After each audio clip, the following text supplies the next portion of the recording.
Welcome back. Patients at the Children's Hospital at Erlanger had a special visitor today. Mickey Mouse ditched Minnie, what, and Pluto. Hey, took a break from his TV job to spend some time with some of his biggest fans. This visit comes ahead of his big show, Disney on Ice, this weekend. Every child got a crown with Mickey ears. Looks like they had a lot of fun. All right, now here's David and Cindy with a look at what's coming up at 6. Thank you, Latrice and Greg. A bug that's relatively new to the Tennessee Valley is not making a very good impression on tree lovers. How this pest is killing trees and what you can do about it. Plus. So we were very busy yesterday in McMinn County, along with taking those Washington County 911 calls. 911 dispatcher were busy answering calls from several different counties yesterday. Why most emergency calls had to be rerouted. And not one, not two, 14 projects will be completed in the next few years to improve schools in Hamilton County. We'll show you where the money's going. Channel 3 Eyewitness News at 6 is next. With coverage you can count on, this is Channel 3 Eyewitness News at 6. Good afternoon, I'm Cindy Sexton. And I'm David Carroll. Here's what's happening. We're learning why 911 calls were rerouted in 26 counties across Tennessee yesterday. State officials say a software update by a location database company caused a number of 911 calls to be rerouted for about 5 hours. Channel 3's Natalie Potts tells us which counties were affected in our area. Well, the counties highlighted behind me were affected. Bledsoe, Bradley, Hamilton, Marion, McMinn, and Sequatchie County were all affected by the software glitch. Some 911 calls were delayed, but eventually rerouted back to the correct dispatch center, while other emergency calls were lost completely. Hamilton County 911 dispatchers take about 2,000 calls a day. Around 1:30 Tuesday, the phones stopped ringing. Officials determined all of Hamilton County's calls were being rerouted to Sevier and Jefferson counties 140 miles away. The problem was fixed around 6 p.m., but officials say there is no way of knowing how many calls for help were lost.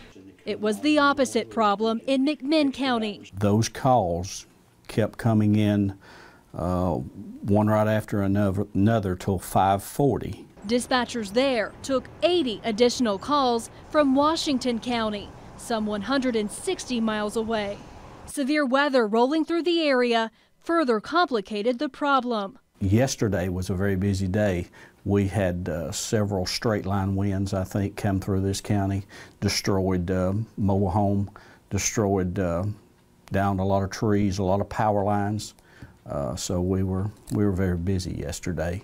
In Bradley County, officials know of at least one emergency call from Morgan County that could not be responded to because the caller's information was scrambled. We couldn't speak to anyone, and there was no information on the screen except where the county that it came from. Director Joe Wilson tells us at least one Bradley County call was sent to the wrong county. He wasn't notified about the lost call until this morning. They notified the state 911 board and didn't contact us, so we just now found out about it, but it was one that went to another county. We'll try to do some follow-up on that and see what the incident was. As of right now, local officials say they haven't heard of anything major being missed, but each rerouted call is being investigated. The glitch was corrected around 6 o'clock last night when the database management company rolled back its new update. Live in the studio, Natalie Potts, Channel 3 Eyewitness News. Thank you, Natalie. Officials with the Tennessee Emergency Communications Board say they are currently developing a statewide database as part of its next generation 911 project that will replace third-party database services in the future. And while the glitch was not considered an outage, this is not the first time folks were unable to reach 911. Our NBC affiliate in Nashville says this is the third time this year that thousands have been unable to call 911. In June, customers were unable to call the number for nearly 6 hours. In March, folks throughout the country couldn't get through. And last year, 7,000 AT&T customers were out of luck if they needed help when a fiber line was accidentally cut. Stay up to date on this story by downloading our app, free for Androids and iPhones. Chattanooga police say a woman tried to kill her ex-boyfriend by running over him.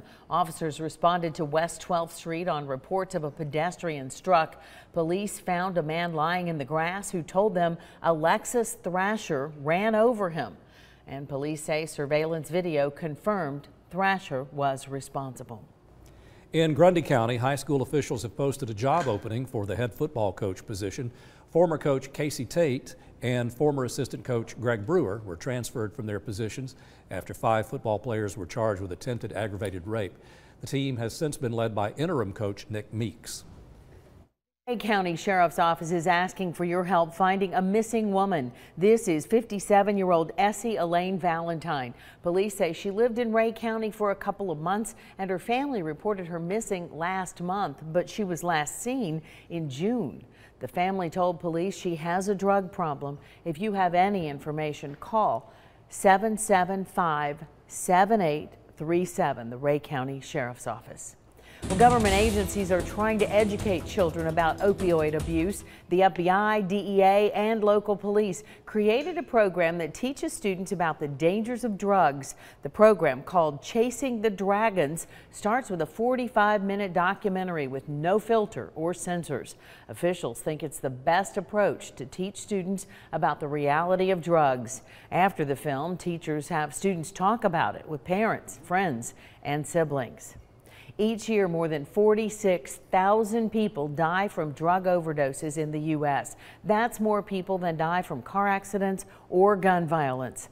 We reached out to the Hamilton County school system to see if students are taking part in this program, and we have not yet heard back. David? In school patrol news, Hamilton County Commissioners took a look at the school board's facility plan today, and our Tim Pham explains where the money will go. The entire building plan was unanimously passed at a school board meeting last month. This morning, it was presented to the Hamilton County Commissioners. Superintendent Dr. Brian Johnson outlined a list of 14 different projects to be completed during the next few years. Over the summer, the commissioners approved the first property tax increase in over a decade. $100 million was allocated to the school district, and last month the school board outlined their plan on how to spend it. It includes renovations, mergers, and 2 new school buildings. The total price tag for the plan is about $125 million. Once approved, the school district will begin a search for an architect to design the new schools. Construction on some of the projects could start as soon as next month. We'll keep you updated on the progress. In the studio, Tim Pham, Channel 3 Eyewitness News. Thank you, Tim. In addition to the $100 million, the district requested an additional $10 million in bond funding. Dr. Johnson said that portion will be repaid to the county. No vote was taken at the commission meeting today. That's coming up next week. But commissioners had high praise for the plan and are expected to approve it. We'll let you know as this goes on. Coming up next on Eyewitness News at 6, a burglar hit homes in Lookout Valley. The dog started barking, so the neighbors looked out and saw this suspicious vehicle in his neighbor's driveway. Why police believe this is not the man's first rodeo, Greg Glover has Crime Stoppers coming up next.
We have some pretty clear pictures of a guy who chose trick over treat just a day before Halloween. Well, he didn't count on the surveillance cameras or a vigilant neighbor or you and your help in Crime Stoppers. Here's Greg Glover. You can't just put on a superhero shirt, then go do bad things. Well, I guess you can, but you shouldn't. Those comic book stars are fictional, but they're the good guys. Unlike the man Victor Miller is about to introduce you to. Help find him and earn yourself some reward cash. We always ask if you see something, say something. This neighbor did exactly what we asked, and so we're hoping that the public will come with the information so we can put this person behind bars. See if you'd pass the good neighbor test. It was the morning before Halloween. These pictures show what was going on next door in Lookout Valley. The dog started barking, so the neighbors looked out and saw this suspicious vehicle in his neighbor's driveway. That triggered a call to the police and to the victim. Somebody say "good boy" to that dog. It alerted to this white male who was wearing a shirt that looks to bear the Flash's logo on it. He'd better check his speed. Home security cameras captured his image with no problem. And in this view, his arms don't appear to be loaded with snacks for the Hall of Justice. Offenders are looking for the same things. They're looking for large sums of cash. It could be a collectible. It could be jewelry. It could be the TV or PlayStations. I mean, we see a lot of different things that are taken. His jacket or zippered hoodie also has a logo on the back you might recognize. The shot of his car is not quite as clear. White with a sunroof, maybe a Honda. We ask if you're able to get a video camera system in your home and outside. It may help solve a crime that happens to you or your neighbor. And it could help solve a series of crimes. This is likely not this guy's first rodeo. We usually know that offenders don't just offend one time. What this burglar is going to do, he's going to go do that to this house, he's going to go to the next house and do the same exact thing until we lock him up. So we're asking for the public to call into Crime Stoppers, provide that information so we can put him in jail and he's no longer stealing from us. And make a little holiday spending cash in the process. You could be a friend or family member, you could be even his wife or his parents. Call in, he will never know, no one will ever know who you are when you call. We'll issue you an ID number for the case when you call. Up to $1,000 reward is up for grabs, so call tonight. 698-2333. That Crime Stoppers hotline is now manned 24 hours a day, 7 days a week. Cindy, David. Right, Greg, thank you. Still to come on Eyewitness News at 6, a tree-killing bug in the Tennessee Valley. You'll look out there and you'll see it and you'll think, oh, that's a fungus. What can you do to prevent this bug from getting on your trees? Next.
"18 states are being infected by a bug killing hemlock and spruce trees. In 2010, this tiny pest was discovered right here in the Tennessee Valley. Meteorologist Brittany Beggs explains what the bug is and whether it should be a concern for us with our trees brought inside the home during this upcoming holiday season. They look like little white and greenish specks that are supposed to be on a hemlock tree, like a bud, but they're not. It's a living, breathing bug that's relatively new to our area. It was discovered in East Tennessee in 2002 and in the Tennessee Valley 7 years ago. But you'll look out there and you'll see it and you'll think, oh, that's a fungus. It's called the hemlock woolly adalgia. During the development stage, it looks white and waxy. It can be either winged or wingless, and it eventually kills the tree by sucking sap. Don Smith, the owner of Sun and Shade Garden, says the bug won't kill your hemlock overnight, but without treating it in less than a year, it will die. Make sure hemlocks are hydrated. They are highly susceptible to drought stress, which can aggravate problems with pests. Keep the roots covered with mulch at least 2 to 3 inches thick. The roots prefer cool and moist conditions. And apply fertilizer, but not a nitrogen fertilizer. This can lead to a quicker death of the tree. If you notice these bugs on a hemlock that you eventually bring in during the holidays, Smith says they're not harmful and offers an alternative this holiday season. So get you a live hemlock at your local garden center, and hopefully here, and take it in your house, decorate it, leave the root ball on it, put it in a bucket, cover it up with a Christmas cloth. The bug will not spread inside your home. It's interested in the sap in the tree. To save money, Smith recommends leaving the root ball on the hemlock to save money and plant in your yard after the holiday. In the studio, meteorologist Brittany Beggs, Channel 3 Eyewitness News. Thanks, Brittany. Now we want to check in with Chief Meteorologist Paul Barris. All right, Paul, enough of this gloomy weather. Bring in a little sunshine. How about it? It'd be nice. Yeah, I think it'll happen later tomorrow afternoon. In the morning, though, it's still going to be cloudy. Jet stream's done a little bit of dip, just a little bit to the south of us, and that's where all the action is. The rain showers are south of us right now, but over the weekend, it's going to start moving back to the north. That's going to let the warmer air start to push back our way. Right now, most of the showers are south of us, but some of this area is going to just skim right across the Tennessee, Georgia, northeast Alabama border. So we're going to see a little bit of light rain, but very, very small amounts. The heaviest stuff is going to be well to the south of us. Currently, it's 54 in Cleveland and in the city, 44 Altamont, 52 Dalton, 50 Athens, and 54 out near Murphy. Winds out of the east-northeast at about 7. 59 the high, 53 the overnight low, so 6 degrees spread there because of all the clouds that we had. Just a little bit of rain, 1/100th of an inch at the airport. 4/10 still out near Scottsboro, 2/10 Lafayette, and 2/10 in Ellijay today. Dalton only had about a 10th. 59 in Cleveland, less than a 10th. Ottawa about a 10th, Eastridge a 10th, Ringgold and Trenton had about 2/10 of an inch of rain. And then further off to the north, we had very little rain, 1/10 of an inch out near Etowah and in Jasper. Temperatures, and these were mainly highs into the early morning hours, just right after midnight in the mid to upper 50s.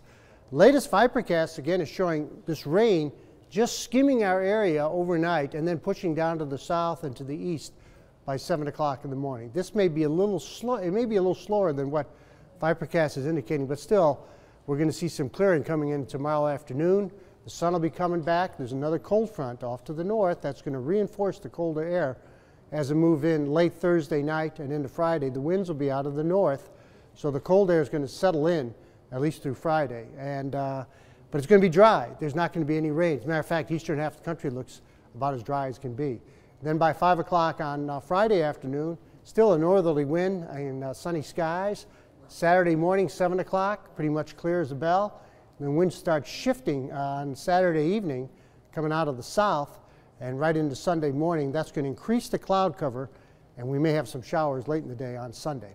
So tonight we're looking at 50 cloudy skies. Most of the rain showers should be south of us, but some of them could even make it to Chattanooga. Tomorrow, 62, a sprinkle possible in the morning, but it'll be clearing off into the afternoon. Then clear tomorrow night with 41. 7-day forecast, 61 Friday, Saturday 59, and a few more clouds rolling in, and 38 in the morning. That's going to be chilly. Then on Sunday, we're looking at some showers. Still questionable how much rain we're going to get on that one. On Monday, some leftover showers in the morning, and then Tuesday looks nice, and Wednesday it doesn't look bad at all, 62. That's pretty seasonable. Yeah. Right on time. Thank you, Paul. Oh, thank you. And sports with Paul Shaheen is next. You've got several things going on. That's right. You know, we've done this story many times the last few years. A new UTC basketball coach. Yeah. You think this guy's going to stick for a while? You know, it sounds like it, but hey, it always does. I know he's got a task on his hands right now, and that is a quick turnaround from head coach to a season starting this Friday. Jill Jelnick sits down with Lamont Paris as a new era of Chattanooga basketball begins, and some local prep stars signed college scholarships. All that next in sports.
A new era of Chattanooga basketball gets underway on Friday night as Lamont Paris makes his head coaching debut with the Mocs at Wyoming. Sports reporter Jill Jelnick had some time recently to sit down one-on-one with Paris before Friday night's tip-off.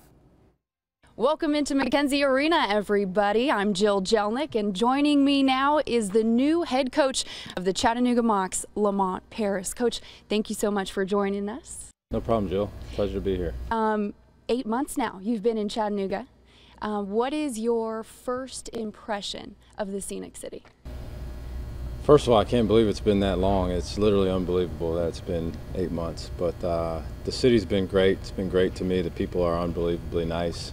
It's just a great community. You're coming from Wisconsin, an extensive resume, last 7 years with the Badgers, but this is your first time calling the shots as head coach.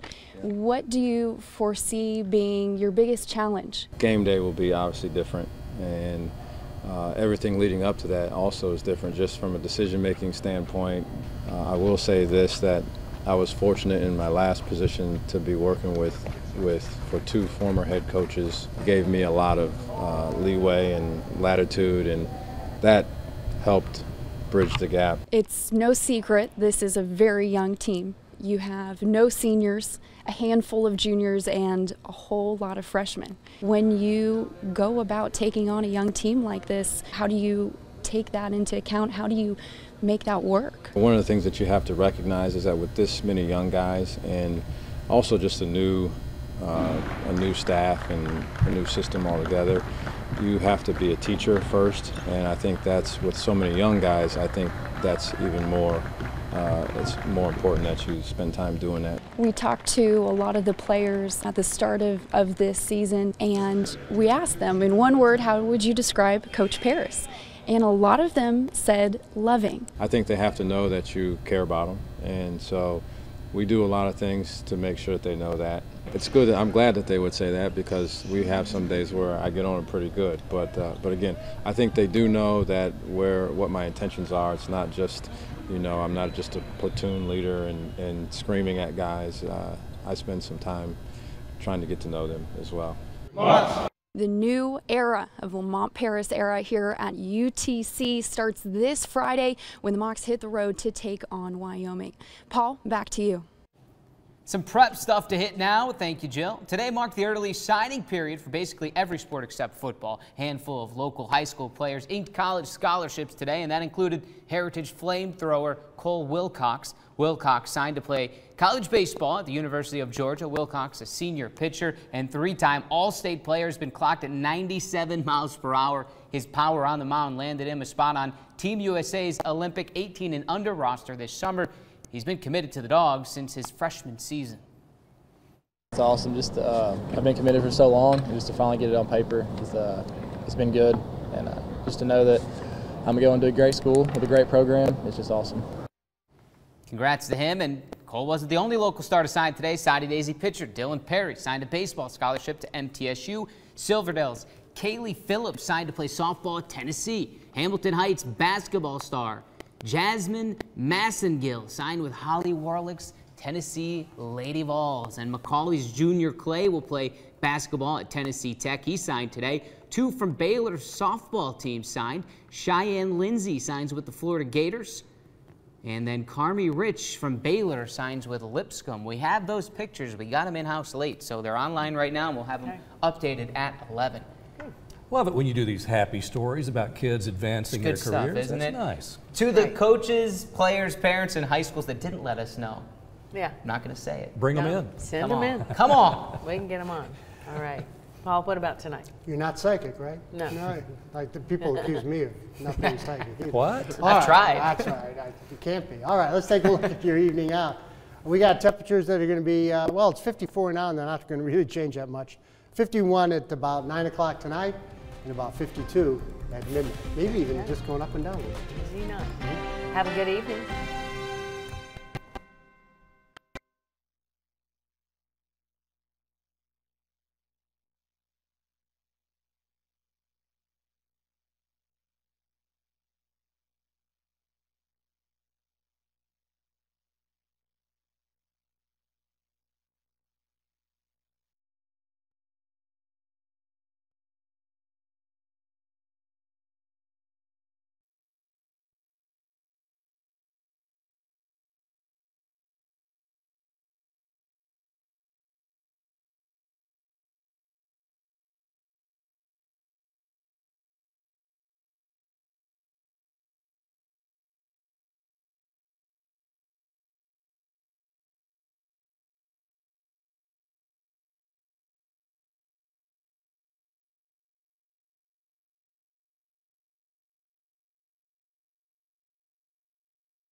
pay the bills. That's all it is, you know.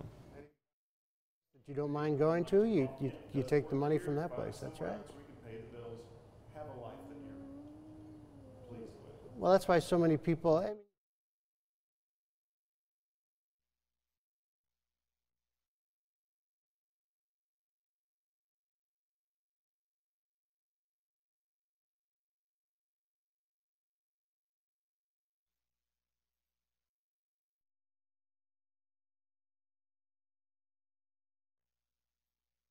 Continuing coverage of the Texas church. That would be awesome.